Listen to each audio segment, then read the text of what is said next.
Hello friends, आज के video में हम पढ़ने जा रहे हैं binary file handling in Python. So basically binary file होती क्या है।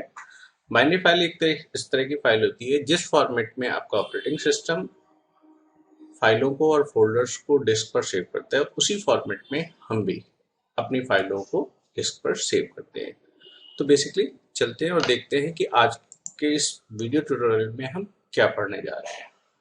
तो बाइनरी फाइल्स में बेसिकली हम ये 6 ऑपरेशंस आज के वीडियो ट्यूटोरियल्स में पढ़ने जा रहे हैं कि सबसे पहले बाइनरी फाइल को क्रिएट कैसे करते हैं, और क्रिएट करने के बाद हम उस डेटा को बाइनरी फाइल से पढ़ते कैसे हैं, और पढ़ने के बाद अगर हमें उसी फाइल में और डेटा ऐड करना है तो हम उस डेटा को ऐड कैसे करते हैं। इसी तरीके से हमारे पास है कि अब आपके पास फाइल में बाइनरी फाइल में मल्टीपल रिकॉर्ड्स आ गए हैं, तो उन मल्टीपल रिकॉर्ड्स को हम रीड कैसे करते हैं, और रीड करने के बाद हम देखेंगे कि किसी एक पर्टिकुलर रिकॉर्ड को हम डिलीट कैसे करते हैं, और लास्ट में देखेंगे कि हम रिकॉर्ड्स को अपडेट कैसे करते हैं। तो बाइनरी फाइल में ऑपरेशंस करने के लिए हमें दो मॉड्यूल्स या पैकेजेस की जरूरत पड़ेगी। इसमें पहला नाम है पिकल और दूसरा नाम है ओएस मॉड्यूल्स। पिकल मॉड्यूल्स आपके पास बिल्ट इन है और ओएस मॉड्यूल्स पे आपके पास बिल्ट इन है, तो इनके लिए किसी थर्ड पार्टी सॉफ्टवेयर या थर्ड पार्टी पैकेज को इंस्टॉल करने की जरूरत नहीं। और इन दोनों मॉड्यूल्स में से दो जो मेजर फंक्शंस हम यूज करेंगे, वो पहला है पिकल में डंप और दूसरा है लोड। डंप फंक्शंस हमारे जो भी डेटा होगा वो बाइनरी फाइल में लिखने के काम में आएगा, और लोड फंक्शंस बाइनरी फाइल से डेटा को रीड करने के काम में आएगा।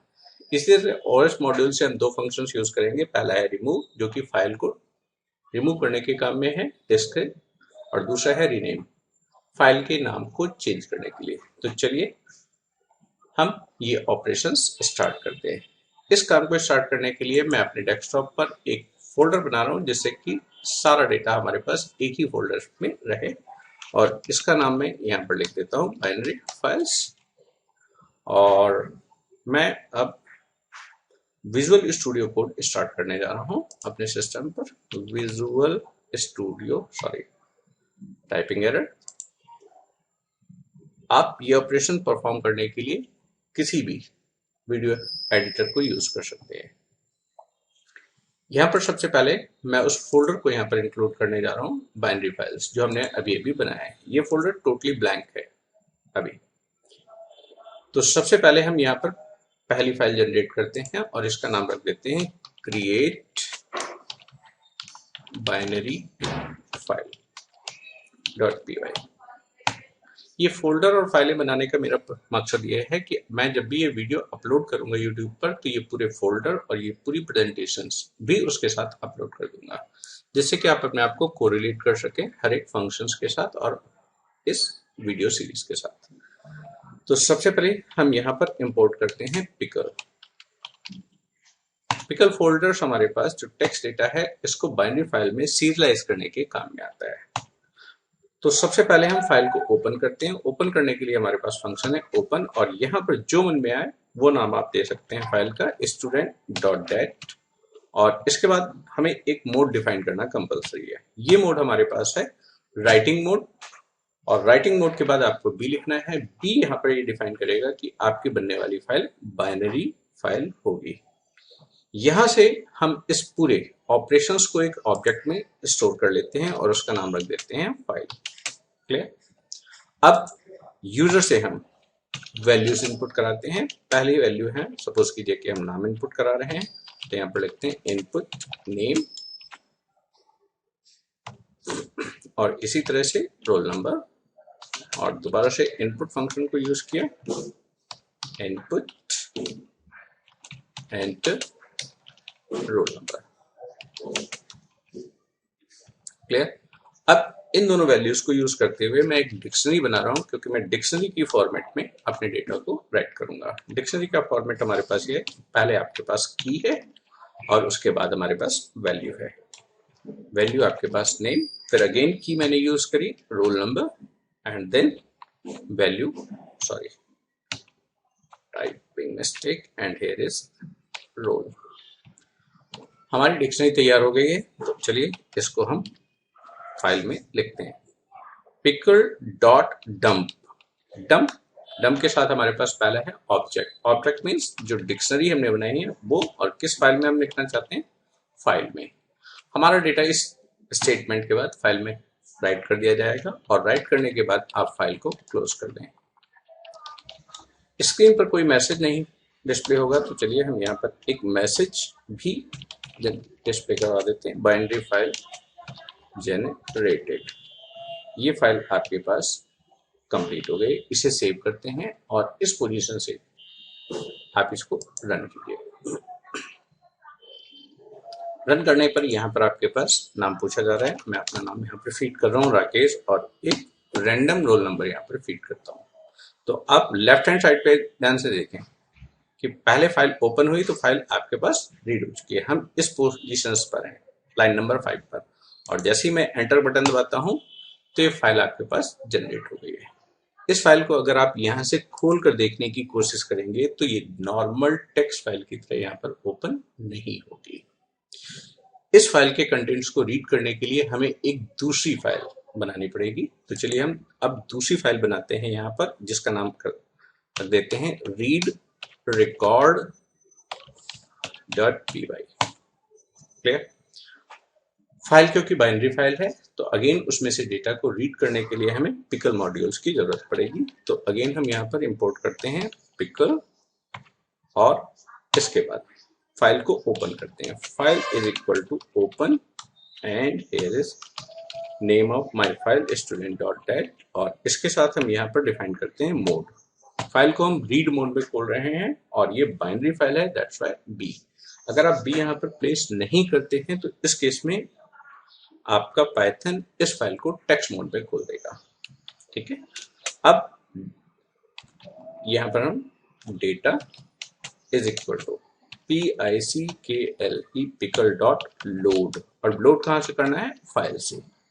तो ये आपका ऑपरेशंस फाइल से रिकॉर्ड को रीड करेगा और हमारे वेरिएबल डेटा में स्टोर कर देगा।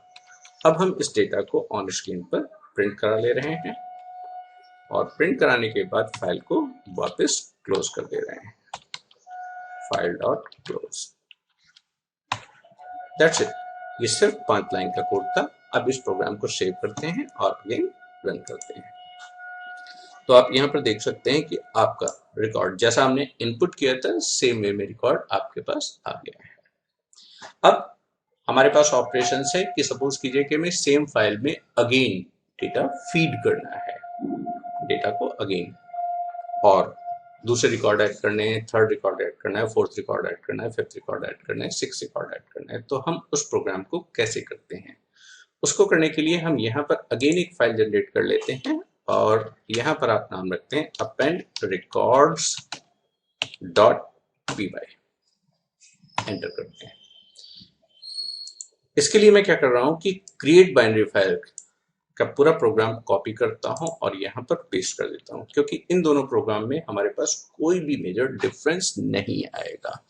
जो सिर्फ एक डिफरेंस आएगा तो वो आपके पास लाइन नंबर 3 पर आएगा, जहां पर आपने W लिखा है, इस पोजीशन पर आप लिखेंगे A stand for append. Append means कि आपका प्रीवियस डेटा फाइल में एज इट इज मेंटेन रहेगा और नया डेटा उसके बाद में आकर ऐड होता चला जाएगा। प्रोग्राम को सेव करिए और इस प्रोग्राम को रन करते हैं। दूसरा नाम मैंने यहाँ पर फीड किया सुरेश, एक रैंडम रोल नंबर फीड कर दिया, फिर अपनी फाइल को रन किया, थर्ड अमित 30, फिर मैंने अपने फाइल को रन किया और यहाँ पर लिखा हितेश 40। तो इस तरह से मैंने 3 रिकॉर्ड्स और ऐड कर दिए। तो अब हमारी फाइल में 4 रिकॉर्ड्स हो गए। ठीक, चलिए वापस अपनी फाइल में आते हैं और देखते हैं क्या ये हमारे पास रीडिंग, क्या ये सारे डेटा को एक साथ पढ़ पाएगा या नहीं पढ़ पाएगा। ये हमारा प्रोग्राम जो हमने रीड रिकॉर्ड किया था, इसने एक रिकॉर्ड को तो बहुत अच्छे से रीड किया था और ऑन स्क्रीन पर डिस्प्ले कर दिया था, लेकिन अब हमें मालूम है कि हमारी फाइल में 4 रिकॉर्ड्स हैं, 4 रिकॉर्ड्स हैं। तो इस प्रोग्राम को जब रन करते हैं तो आपको एक अनयूजुअल सी चीज देखने को मिलेगी कि हमारी फाइल में 4 रिकॉर्ड्स थे, लेकिन इसने सिर्फ और सिर्फ एक ही रिकॉर्ड को ऑन स्क्रीन पर डिस्प्ले किया। तो ऐसा क्यों है? ऐसा हमारे पास इसलिए है कि जब भी फाइल में आप डेटा को राइट करते हैं तो एट ए टाइम ये बंच की फॉर्मेट में डेटा को राइट करता है। तो हमारे पास 4 रिकॉर्ड्स मीन्स 4 बंच। तो अगर आप इस पोजीशंस पे अब हमें मल्टीपल रिकॉर्ड्स रीड करने हैं, तो मल्टीपल रिकॉर्ड्स रीड करने के लिए मैं यहाँ पर ये लोड के मेथड को 4 बार कॉल कर सकता हूँ, ठीक है। लेकिन मैं इसके लिए चाहूंगा कि हम एक सेपरेट फाइल जनरेट करें और यहाँ पर मैं इस फाइल को नाम दे रहा हूँ read multiple and here is records dot p y. Clear.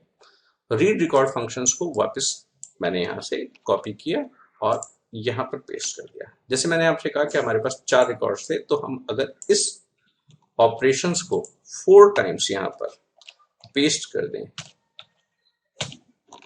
तो क्या हमारे पास डेटा ऑन स्क्रीन पर आएगा? एब्सोल्युटली डेटा हमारे पास आएगा। लेकिन इस केस में हमारे पास एक हार्ड एंड फास्ट रूल था कि आपको प्रीवियसली मालूम था कि आपकी बाइनरी फाइल में 4 रिकॉर्ड्स हैं, इसलिए आप 4 के 4 रिकॉर्ड्स को रीड कर पाए, ठीक है। लेकिन हमारे पास जब आप आउटसाइड से एक बाइनरी फाइल लेते हैं, उस केस में आपको कभी नहीं मालूम होता कि आपकी फाइल में 1 रिकॉर्ड है, 2 रिकॉर्ड्स है, 3 रिकॉर्ड्स है, ये रिकॉर्ड्स है ही नहीं। तो उस सिचुएशंस को हम कैसे टैकल करें? उस सिचुएशंस को टैकल करने का हमारे पास जो तरीका है, आइए उसे देखते हैं। तो हम क्या करते हैं कि यहाँ पर एक while का लूप लगाते हैं, while true, दैट मीन्स जब तक हमारे पास कंडीशन सेटिस्फाइड है आप इस डेटा को पढ़िए और लिखिए, पढ़िए और लिखिए। तो हमने एक छोटा सा ये चेंजेस कर दिया। अब इस चेंज को करने के बाद फिर अपने प्रोग्राम को रन करते हैं और देखते हैं कि अब क्या होता है।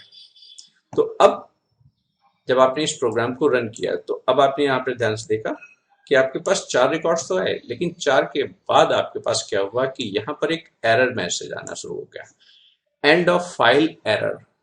तो ये एरर रन टाइम पर जनरेट हुई, क्लियर। और रन टाइम में जो एरर्स जनरेट होती हैं उसको कहा जाता है एक्सेप्शन।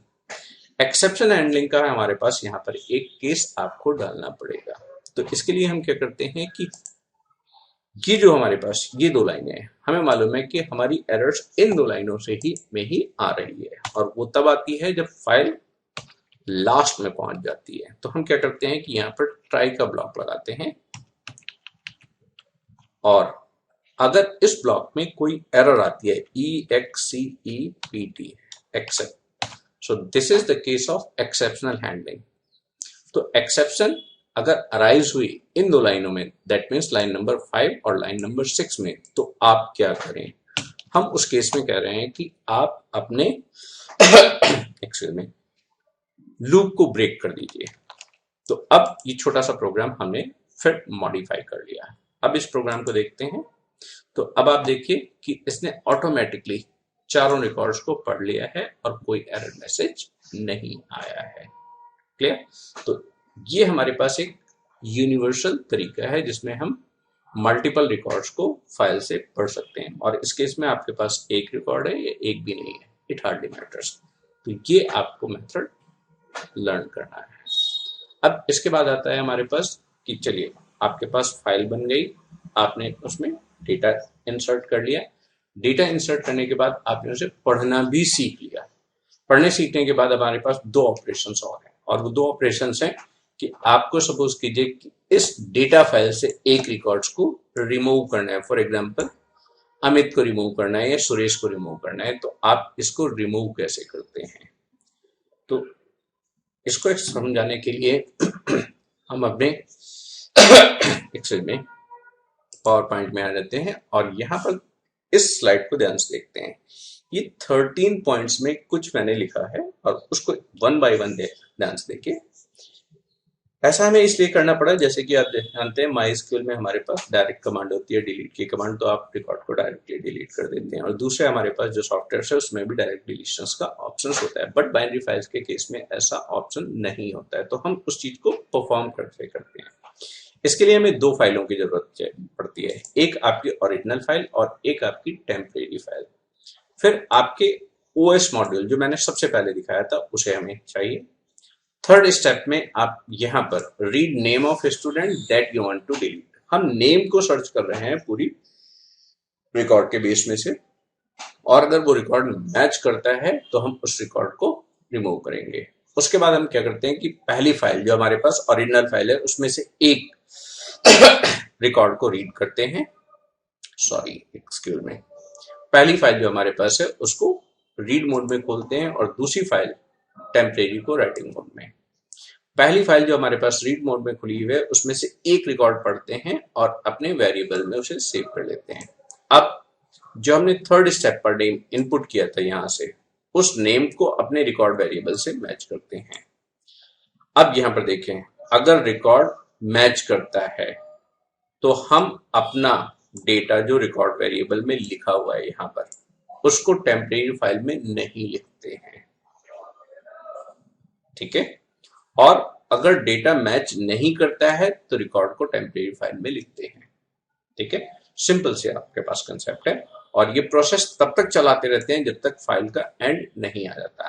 फाइल का एंड आने पर दोनों फाइलों को क्लोज कर दिया जाएगा और पहली फाइल जो ओरिजिनल फाइल है उसे रिमूव कर दिया जाएगा और फिर टेम्परेरी फाइल को रीनेम करके ओरिजिनल फाइल का नाम दिया जाएगा।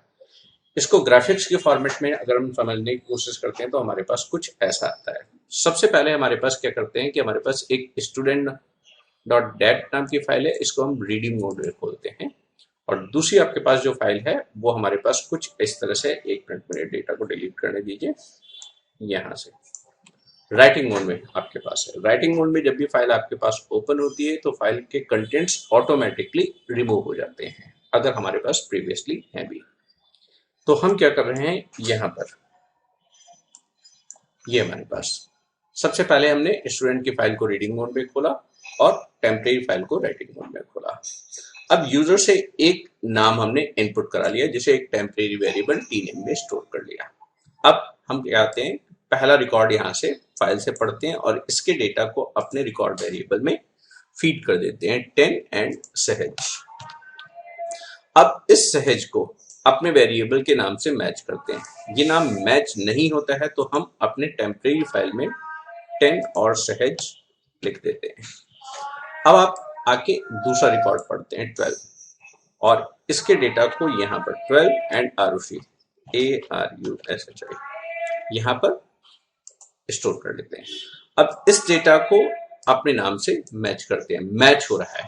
इन केस ऑफ मैचिंग आप इस रिकॉर्ड को यहाँ पर टेम्परेरी में नहीं राइट करते हैं, आप नेक्स्ट रिकॉर्ड पढ़ने के लिए आगे बढ़ जाते हैं। नेक्स्ट रिकॉर्ड पढ़ा और आपने यहाँ पर वैल्यूज को स्टोर करा लिया, 14 एंड निपुण सेव हो गया। अगेन निपुण को आपने आरुषि से कंपेयर किया, मैच नहीं हो रहा है डेटा, तो आपने अपने डेटा को यहाँ पर लिख लिया 14 एंड निपुण। ये प्रोसेस आप कंप्लीट करते हैं और जब आपके पास सारे रिकॉर्ड्स आपके पास फीड हो जाते हैं तो आप दोनों फाइलों को बंद कर देते हैं। पहली फाइल को डिलीट करते हैं और दूसरी फाइल को रीनेम कर देते हैं। तो ये हमारे पास है प्रोसेस डेटा को डिलीट करने की बाइनरी फाइल्स में से। वापस आते हैं अपने विजुअल स्टूडियो कोड में और इस प्रोसेस को चला के देखते हैं, बना के देखते हैं। तो इसके लिए मैं यहाँ पर एक नई फाइल बना रहा हूँ, delete record dot py। Clear. सबसे पहले आपने इंपोर्ट किया पिकल फाइल हमें चाहिए बाइनरी फाइल को रीड करने के लिए, और दूसरा हम यहाँ पर मॉड्यूल यूज करते हैं OS। सबसे पहले हमने एक टेम्परेरी नेम में एक वैल्यू इनपुट करा ली, input enter name to delete. File को ओपन करते हैं, file 1 is equal to open, और ये हमारे पास फाइल थी स्टूडेंट डॉट डेट, इसको हमें रीडिंग मोड में खोलना है।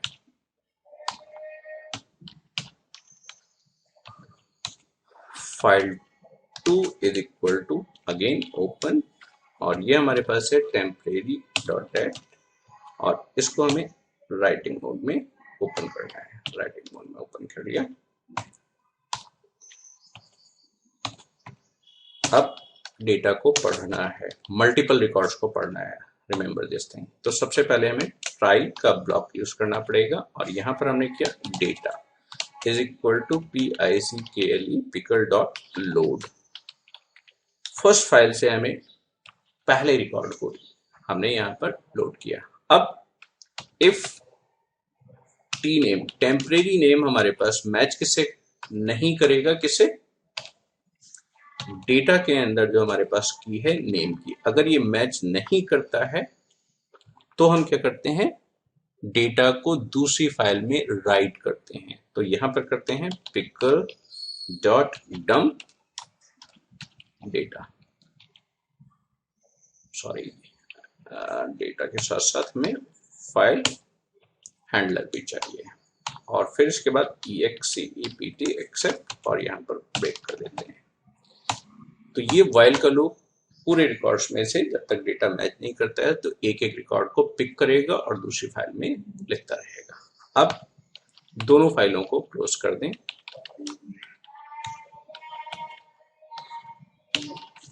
Close, and here os dot remove करने हैं हमें ओरिजिनल फाइल student.dat, और रीनेम करना है os.rename temp.dat, इसको हमें रीनेम करना है student.dat में, और इसके बाद एक मैसेज फ्लैश कर देते हैं रिकॉर्ड डिलीटेड। ये क्रूड मेथड है, इसको हम थोड़ा सा सोफिस्टिकेटेड भी कर सकते हैं, क्योंकि ये हमारे पास प्रोग्राम सिर्फ उस सिचुएशंस में नहीं, ये प्रोग्राम दोनों ही केसेस में रिकॉर्ड डिलीटेड दिखाएगा, अगर आपका डेटा मिलता है तब भी और डेटा अगर नहीं मिलता है तब भी। तो चलिए इस प्रोग्राम को रन करते हैं। ध्यान से देखिए कि मैं अमित को रिमूव करने जा रहा हूं यहाँ पर। So here is where is the value must be greater than equal to 0 and less than control. Where is the problem? Just save this and I think there is some problem. मैंने error figure out कर लिए। Actually ये जो error आ रही थी हमारी, ये student dot file इस तरह से हमारे पास ओपन थी। ओपन के केस में आपका सिस्टम इस फाइल में चेंजेस नहीं कर पा रहा था, तो हमें सबसे पहले इस फाइल को क्लोज करना है और फिर अपने इस डिलीट प्रोग्राम को एग्जीक्यूट करना है। तो यहाँ पर आपको नाम फीड करना है अमित, और ये देखिए आपके पास रिकॉर्ड डिलीटेड मैसेज आ जाता है। अब इसको क्रॉस वेरीफाई करने के लिए हम क्या करें, क्रॉस वेरीफाई करने के लिए आप वही वापस रीड मल्टीपल रिकॉर्ड्स का प्रोग्राम वापस खोलिए और इस प्रोग्राम को रन कीजिए। तो आप देख सकते हैं कि आपका अमित इस रिकॉर्ड से डिलीट हो चुका है। चलिए एक दूसरा रिकॉर्ड यहाँ से डिलीट करके देखते हैं। वापस अपने डिलीट रिकॉर्ड्स प्रोग्राम में आते हैं और इस प्रोग्राम को वापस चलाते हैं। अब यहाँ से देखिए कि मैं यहाँ पर Hitesh HITESH record deleted, cross verify करने के लिए वापस रीड मल्टीपल रिकॉर्ड्स पे आते हैं और इस प्रोग्राम को रन करते हैं। तो आप देख सकते हैं हितेश यहाँ से आपके पास डिलीट हो चुका है। तो ये ऑपरेशन था हमारे पास रिकॉर्ड्स को डिलीट करने का। डिलीट करने के बाद हमारे पास आता है ऑपरेशंस मॉडिफाई करने का। किसी रिकॉर्ड्स का, सपोज कीजिए राकेश है, यहाँ पर अपने आप लिखना चाहते हैं राकेश कुमार शुक्ला, ये सुरेश मेहरा, तो आप नाम में या रोल नंबर से दोनों में या एक में किसी में भी चेंजेस अगर करना चाहते हैं तो हम वो चेंजेस कैसे करते हैं। तो वापस आते हैं अपने पावर पॉइंट के प्रेजेंटेशंस में, और यहाँ पर आप फिर देखिए कि हमारे पास मॉडिफाई रिकॉर्ड करते समय और डिलीट करते समय ऑलमोस्ट वही सारे स्टेप्स हमारे पास अवेलेबल हैं जो कि हमें डिलीट करते समय थे। तो एक बार मैं दोबारा से रिपीट कर रहा हूँ, वी नीड 2 फाइल्स, एक आपके पास ओरिजिनल और एक टेम्परेरी, दूसरा ओएस मॉड्यूल। फिर हम एक नाम को पढ़ेंगे टेम्परेरी वेरिएबल में, पहली फाइल को रीड मोड में खोलेंगे, दूसरी फाइल को राइटिंग मोड में। रीड मोड की फाइल से एक रिकॉर्ड पढ़ेंगे और रिकॉर्ड वेरिएबल में इसे स्टोर कर देंगे। हम कंपेयर करेंगे टेम्परेरी नेम को रिकॉर्ड वेरिएबल से। 8th पॉइंट आपके पास सबसे ज्यादा इंपॉर्टेंट है, if record matches then read new values in this record variable. ठीक है, राइटिंग हम दोनों ही केसेस में कर रहे थे, अब हमें दोनों ही केसेस में रिकॉर्ड मैच होता है तब भी हम टेम्परेरी फाइल में लिखेंगे, रिकॉर्ड मैच नहीं होता है तब भी हम टेम्परेरी फाइल में लिखेंगे। इस प्रोसेस को फिर रिपीट करेंगे जब तक फाइल का एंड नहीं हो जाता। दोनों फाइलों को क्लोज करेंगे, ओरिजिनल फाइल को रिमूव करके टेम्परेरी फाइल को रीनेम कर देंगे। क्लियर? तो वापस अपने विजुअल स्टूडियो कोड में आते हैं और यहाँ पर एक नई फाइल बना लेते हैं। इसका नाम मैं रख देता हूँ modify record.py। जैसे मैंने आपसे कहा दोनों के स्टेप्स ऑलमोस्ट सेम है, तो मैं इस पूरे प्रोग्राम को यहाँ से कॉपी करता हूँ और यहाँ पर पेस्ट कर देता हूँ। अब हमारे पास चेंजेस क्या चाहिए थे? चेंजेस ये थे कि आपके जब रिकॉर्ड्स मैच करते हैं तो आप क्या करें, आप यहाँ पर ध्यान से देखें, यहाँ पर जब रिकॉर्ड्स मैच करते हैं तो डेटा के अंदर जो नाम है उस नाम में आप एक नई वैल्यू इनपुट करा लीजिए। यहाँ पर input enter new name. Same way आपके पास दूसरा है डेटा एंड रोल नंबर। इस पोजीशंस पर भी आप एक नया रोल नंबर इनपुट करा लीजिए। Enter new roll number. Clear? File में डेटा दोनों ही केसेस में लिखा जाएगा। जब आपके पास डेटा मैच करता है तो नई वैल्यू उसके साथ लिखा जाएगा, अदरवाइज प्रीवियस डेटा ही आपके पास लिखा जाएगा। और लास्ट में आके हम यहाँ पर करते हैं record updated. That's it, program आपके पास कंप्लीट है। तो सिर्फ और सिर्फ जो चेंजेस आपके पास हुए हैं वो यहाँ पर हुए हैं, इन 3 लाइनों में, डिलीट रिकॉर्ड और मॉडिफाई रिकॉर्ड में। आप ध्यान से देखिए, मैं अपना रिकॉर्ड राकेश, इसके नाम को चेंज करूंगा। मेरा नाम है राकेश और रोल नंबर है 10। तो मैं इसको सेव करता हूँ प्रोग्राम को और यहाँ से चेंज करते हैं। सॉरी, मैसेज अभी भी डिलीट का लिखा हुआ है इसलिए यहाँ पर डिलीट मैसेज आया, कोई बात नहीं। मैं यहाँ पर नाम देता हूँ राकेश। ठीक है, राकेश KUMARSHU और यहाँ पर रोल नंबर देता हूँ 30। Record updated. अब इसे क्रॉस वेरीफाई करने के लिए अगेन आपको आना पड़ेगा रीड मल्टीपल रिकॉर्ड्स और यहाँ पर आप देख सकते हैं कि मेरा नाम चेंज हो चुका है और मेरा रोल नंबर भी चेंज हो चुका है। तो ये बेसिक ऑपरेशंस 4 आपके पास थे, जिसमें आपके पास क्रिएट, रीड, अपडेट, डिलीट, इसे CRUD ऑपरेशंस भी कहा जाता है। ठीक है, सो अगर आपको ये वीडियो अच्छा लगा है तो प्लीज इसे लाइक कीजिए और शेयर कीजिए। और हाँ, ये जो भी प्रोग्राम्स हमने आज के वीडियो में बनाए हैं ये आपके पास डिस्क्रिप्शंस पर एज ए अटैचमेंट आपके पास अवेलेबल है, और जो आपने पावर पॉइंट की प्रेजेंटेशन यहाँ पर देखी है वो भी आपके पास डाउनलोड के लिए अवेलेबल है। Thank you.